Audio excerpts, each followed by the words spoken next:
السلام علیکم ورحمۃ اللہ وبرکاتہ۔ Welcome to Painda T V YouTube channel. امید ہے کہ تمام احباب خیر و عافیت سے ہوں گے۔ ہم سیکھ رہے تھے مکتبہ شاملہ کے بارے میں، ملف بحث کے آپشن کے بارے میں ہم جان چکے ہیں۔ اس کے بعد آپشن آتا ہے شاشات کا، اس کے اوپر آپ کلک کریں گے تو یہ دیکھیں اس میں یہ مختلف عنوان آپ کے سامنے آ جائیں گے۔ القرآن الکریم و تفسیرہ، شرح متون، تخریج، شاشۃ المؤلفین، غرفۃ التحکم۔ تو یہ سارے اب ہم اس کے بارے میں جاننے کا آغاز کرتے ہیں۔ سب سے پہلے ہے القرآن الکریم و تفسیرہ۔ جب اس کے اوپر میں نے کلک کیا تو یہ آپ کے سامنے قرآن کریم کھل چکا ہے اور یہ آپ کے سامنے اس کی جو تفاسیر ہیں وہ آپ یہاں دیکھ سکتے ہیں، ساری کی ساری یہ ترتیب کے ساتھ آپ کے سامنے آ چکی ہیں۔ تو ایک طریقہ تو یہ ہے یہ کھولنے کا، اور دوسرا طریقہ کیا ہے کہ آپ ڈائریکٹ یہاں پر یہ قرآن کریم ہے اس کے اوپر کلک کریں گے تو اس طرح بھی آپ کے سامنے یہ اوپن ہو جائے گا۔ اور اسی طرح اگر آپ یہ کوئی کتاب پڑھ رہے ہیں، مطالعہ کر رہے ہیں کسی بھی حوالے سے، مثلا ہمارے سامنے یہ کتاب کھلی ہوئی ہے اور ہم کیا کرتے ہیں یہاں پر دیکھتے ہیں کوئی آیت موجود ہے اور اس آیت کو ہم نے قرآن میں کھولنا ہے تو یہ دیکھیں یہاں پر اس کو سلیکٹ کیا اور یہاں دبایا تو یہ دیکھیں یہ آپ کے سامنے اس نے سرچ کر دیا جتنے بھی قرآن کے اندر یہ الفاظ ہیں۔ تو یہ اس طرح آپ قرآن کریم کا جو شاشہ ہے، ڈبہ ہے، وہ اوپن کر سکتے ہیں۔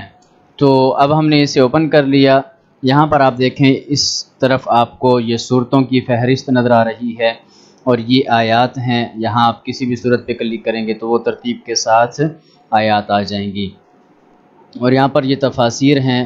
آپ کسی بھی تفسیر کے اوپر کلک کریں گے، مثلا میں کیا کرتا ہوں 22 نمبر آیت، اور یہ آپ کے سامنے آیت ہے، اس پہ کلک کر کے تفسیر سمرقندی کے اوپر کلک کرتا ہوں تو یہ تفسیر سمرقندی آپ کے سامنے آ گئی، اور جو آیات میرے سامنے کھلی ہوئی تھی ان کی تفسیر آپ کے سامنے آ گئی۔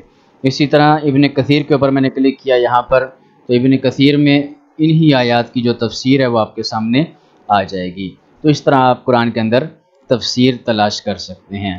اور اسی طرح یہ نیچے دیکھیں آپ کے سامنے یہ آپشن آ رہا ہے، جب عرض کامل کے اوپر آپ کلک کریں گے تو وہ تفسیر کھل جائے گی اور اس میں وہ جتنی بھی صورتیں ہیں آپ اس تفسیر میں ان کا مطالعہ کر سکتے ہیں۔ تو اس وقت یہ تفسیر ابن کثیر ہمارے سامنے کھل چکی ہے، تو یہ آپشن ہے۔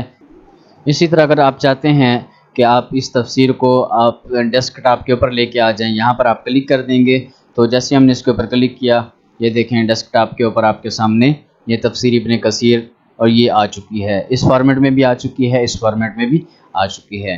تو اس طرح آپ کسی بھی تفسیر کو کھول سکتے ہیں اور ڈیسک ٹاپ کے اوپر لا سکتے ہیں۔ تو یہ تفسیر کا خانہ تھا۔ اس کے بعد یہ شرح متون اور تخریج، یہ یہاں پر شو نہیں ہو رہا۔ جب آپ باقاعدہ اصل نسخہ مکتبہ شاملہ کا ویب سائٹ سے ڈاؤن لوڈ کریں گے تو اس میں یہ شو ہو جائے گا۔ اس میں آپ کسی بھی حدیث کو کھول کے بیٹھے ہوئے ہیں تو اس حدیث کو آپ سلیکٹ کریں گے اور اس کے بعد یہ شرح متون کے اوپر کلک کریں گے اور اس کی شرح آپ کے سامنے آ جائے گی۔ تخریج پہ کلک کریں گے تو اس کی تخریج آپ کے سامنے آ جائے گی، یہاں پر یہ آپشن شو نہیں ہو رہا۔ اس کے بعد اگلا جو آپشن ہے وہ شاشۃ المؤلفین ہے، مؤلفین کے بارے میں۔ یہ دیکھیں یہ مؤلفین کی مکمل جو تفصیل ہے یہ آپ کے سامنے آ جائے گی، ان کے نام ہیں۔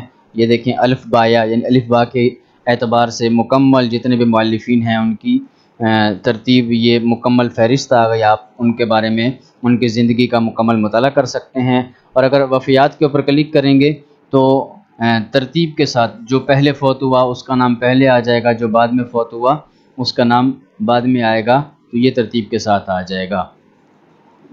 تو اعادہ ترتیب القائمہ، اس کے اوپر جب آپ کلک کریں گے تو جو اصل ترتیب ہے اس کے مطابق یہ چلا جائے گا۔ اور اس کے بعد یہ دیکھیں یہاں پر یہ نام لکھا ہوا ہے اور یہ نمبر لکھا ہوا ہے اس راوی کا جو اس کے اندر ہے، اور یہ مکمل تفصیل ہے، اور یہاں پر بطاقہ انل کتاب تصفہ اس کے حوالے سے بھی یہاں پر یہ آپشن موجود ہے۔ آپ یہاں پر کچھ اس کے حوالے سے سیو کرنا چاہتے ہیں تو اپنی طرف سے سیو کر سکتے ہیں، لکھ سکتے ہیں۔ اور یہ یہاں سے آپ حفظ بیانات المؤلف یہ باقاعدہ علیحدہ سے بھی اس کو آپ سیو کر سکتے ہیں اور بعد میں آپ اسے تلاش کر سکتے ہیں۔ یہاں نیچے آپ دیکھیں یہ آپ کے سامنے یہ ڈبہ ہے، یہاں پر کسی راوی کو آپ نے تلاش کرنا ہے، بہت سارے روات ہیں، یہاں پر ہم نے کلک کیا تو یہ دیکھیں بہت سارے راوی موجود ہیں۔ تو آپ کسی ایک راوی کا نام کھولنا چاہتے ہیں اس کے بارے میں کچھ پڑھنا چاہتے ہیں تو یہاں پر آپ لکھیں گے اس راوی کا نام اور سرچ کریں گے تو آپ کے سامنے آ جائے گا۔ اور اسی طرح تغیر اسم المؤلف المحد، یہاں پر آپ اس کے نام میں کوئی تبدیلی کرنا چاہتے ہیں تو وہ یہاں سے کر سکتے ہیں۔ یہاں سے آپ کسی نئے مؤلف کا اضافہ کرنا چاہتے ہیں تو وہ بھی آپ یہاں سے کر سکتے ہیں۔ تو یہ دوسرا آپشن ہے شاشۃ المؤلفین کا۔ تو آگے ہے غرفۃ التحکم، اس کے اوپر آپ کلک کریں گے تو غرفۃ التحکم میں آپ کیا کر سکتے ہیں، یہاں پر آپ کتابوں کی ترتیب لگا سکتے ہیں۔ مثلا یہ کتاب آپ کے سامنے موجود ہے، آپ چاہتے ہیں کہ یہ کتاب نیچے آ جائے اور یہ والی اوپر چلی جائے تو آپ کیا کریں گے، یہاں نیچے یہ دیکھیں یہ تیروں کے نشان ہے، اس کے اوپر کلک کریں گے تو آیات التقویٰ والی کتاب نیچے آ جائے گی۔ ہم نے اس کے اوپر کلک کیا تو یہ دیکھیں آیات التقویٰ نیچے آ چکی ہے، اوپر آیات و احکام آ چکی ہے۔ اب ہم چاہتے ہیں کہ احکام القرآن یہ پہلے نمبر پہ چلی جائے تو ہم اس کے اوپر کلک کریں گے تو جیسے ہم نے کلک کیا تو یہ دیکھیں آپ کے سامنے وہ کتاب اوپر جا چکی ہے۔ اسی طرح اسماء الکتب الف با یا کہ آپ کتابوں کی ترتیب الف با کے حساب سے دیکھنا چاہتے ہیں، اس کے اوپر کلک کر دیں گے تو الف با کے حساب سے آ جائے گی۔ اور یہاں پر نیچے یہ مختلف جو الماریاں ہیں ان کے نام سرچ کرنا چاہتے ہیں یا الماریوں کی ترتیب لگانا چاہتے ہیں، اضافہ کرنا چاہتے ہیں تو یہ سارا یہاں موجود ہے، اور کتابوں کے حوالے سے یہاں موجود ہے۔ آپ جس الماری کے اوپر کلک کریں گے اس کی کتابیں آپ کے سامنے آ جائیں گی اور اپنی ترتیب لگا سکتے ہیں۔ اس کے بعد یہ دیکھیں سائڈ کے اوپر یہ آپ کے سامنے کیا اس کتاب کا تعارف آ جائے گا، بطاقہ، الکتاب، المؤلف، تصفیہ، مرفقات، PDF۔ اگر یہ چیزیں موجود ہوں گی تو آپ کے سامنے یہ آ جائیں گی، اور یہاں سے مزید آپ کچھ تبدیلیاں کرنا چاہتے ہیں وہ بھی آپ کے سامنے آ جائے گا، سرچ کرنا چاہتے ہیں وہ بھی آپ کے سامنے آ جائے گا، ڈیلیٹ کرنا چاہتے ہیں جو چیزیں آپ نے اس کے اندر لکھی ہوئی ہیں تو وہ بھی آپ یہاں سے ڈیلیٹ بھی کر سکتے ہیں اور کمی بیشی اضافہ بھی کر سکتے ہیں۔ تو یہ ہے غرفۃ التحکم کا تعارف۔ اس کے بعد مزید جو آپشن ہیں وہ ہم اگلی ویڈیو میں دیکھیں گے، سیکھیں گے۔ امید ہے کہ آج کی یہ ویڈیو آپ کو پسند آئی ہوگی۔ اگر آپ ہمارے چینل پاندہ ٹی وی پر نئے ہیں اور آپ نے ابھی تک ہمارے چینل کو سبسکرائب نہیں کیا تو کائنڈلی آپ ہمارے YouTube چینل کو سبسکرائب کریں اور بیل آئیکن پر کلک کریں تاکہ اس طرح کی معلوماتی ویڈیوز کی اطلاع آپ کو بر وقت مل سکے۔ پھر ملتے ہیں ایک نئی ویڈیو کے ساتھ، تب تک اجازت دیجیے۔ السلام علیکم ورحمۃ اللہ وبرکاتہ۔